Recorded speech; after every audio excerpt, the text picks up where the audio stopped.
अस्सलाम वालेकुम दोस्तों, आज की इस वीडियो में हम 2-3 चीज़ों को डिस्कस करेंगे, जिनमें फ़र्स्ट नंबर पे हम ये चीज़ डिस्कस करेंगे कि फ़ाइल और प्लाट में मेन क्या डिफरेंस है। और दूसरी चीज़ जो हम डिस्कस करेंगे वो ये कि फ़ाइल में किन लोगों को इन्वेस्ट करना चाहिए और प्लाट में किन लोगों को इन्वेस्टमेंट करनी चाहिए। तो पहली बात कि फ़ाइल और प्लाट में डिफरेंस क्या है। जैसे भी कोई सोसाइटी लॉन्च होती है तो सबसे पहले एक फ़ाइल बनती है और वो फ़ाइल विदाउट नंबर होती है, यानी उस पर कोई प्लाट नंबर मेंशन नहीं होता, सिर्फ आपके नाम की बुकिंग हुई होती है।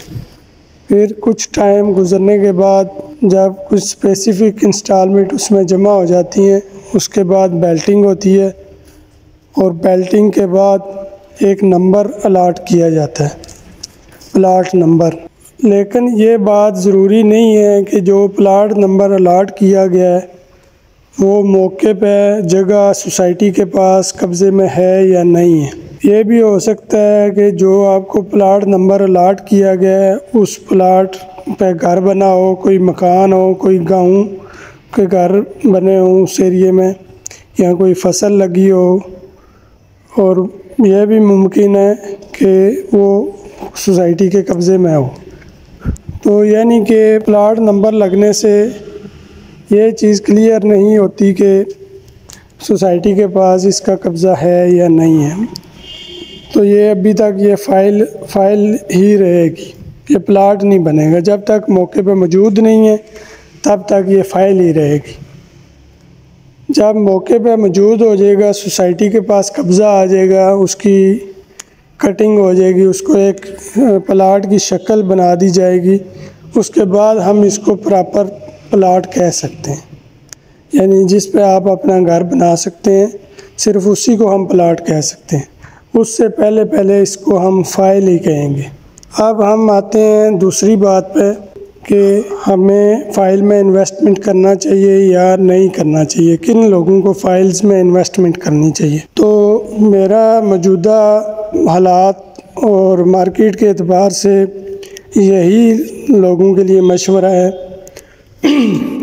जो लोग प्रॉपर्टी के साथ प्रॉपर अटैच नहीं हैं, यानी कि जो लोग ओवरसीज़ पाकिस्तानी हैं या फिर जो लोग कोई एक आध फ़ाइल या प्लाट में इन्वेस्टमेंट करते हैं, तो वो फ़ाइल में इन्वेस्टमेंट करते हैं तो वो बिल्कुल भी इस काम की तरफ ना आए।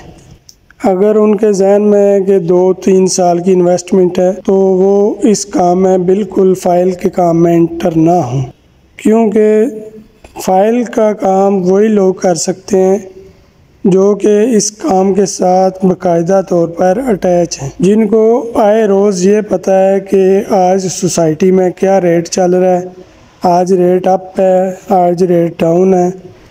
ये वही लोग उसमें ट्रेडिंग कर सकते हैं।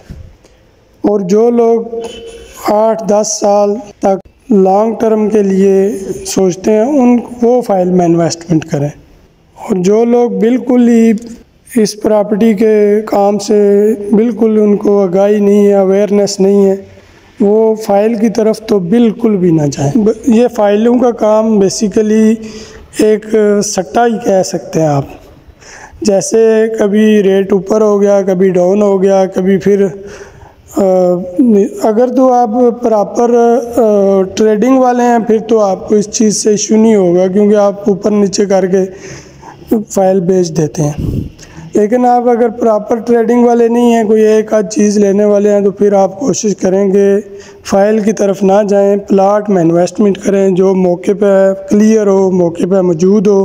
बेशक थोड़ा पीछे की गलियों का हो, लेकिन मौके वाला प्लाट आप लें, क्योंकि यहाँ पे ऐसी सोसाइटियाँ आ रही हैं जिनका कोई दूर दूर तक नाम और निशान नहीं है, लेकिन लोगों को फ़ाइलें पेपर बना के ये लोग बेच रहे हैं और लोगों को कहते हैं ये जी फलाने सिटी के साथ है, जुड़ी हुई है। लेकिन ओवरसीज़ के लिए ख़ास कर यही है कि वो ऐसी सोसाइटी में बिल्कुल इन्वेस्टमेंट ना करें जिनका सिरे से न्यू नाम है, जिनका कोई बैकग्राउंड नहीं है, ऐसी न्यू सोसाइटी में बिल्कुल इन्वेस्टमेंट ना करें और कोशिश करें कि इतनी अमाउंट इकट्ठी कर लें कि आप प्लाट की तरफ मूव करें, ना कि फ़ाइल्स की तरफ। क्योंकि फ़ाइल्स में मैंने आपको पहले भी कहा है कि अगर आपने के जहन में 8-10 साल हैं तो फिर बेशक आप फ़ाइल की तरफ जाएं, लेकिन अगर आपके जहन में 2-3 साल हैं और पैसे भी आपके पास मौजूद हैं तो फिर कोशिश करेंगे आप डायरेक्ट किसी अच्छी सोसाइटी में लोकेशन देख के, आबादी का तनासब देख के उसमें एज अ प्लाट इन्वेस्टमेंट करें।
और अगर आपके पास इन्वेस्टमेंट अभी इतनी ज़्यादा नहीं है तो फिर आप उन सोसाइटीज़ में जाएं जिनकी लोकेशन अच्छी है और साथ साथ उसका डेवलपर भी अच्छा है।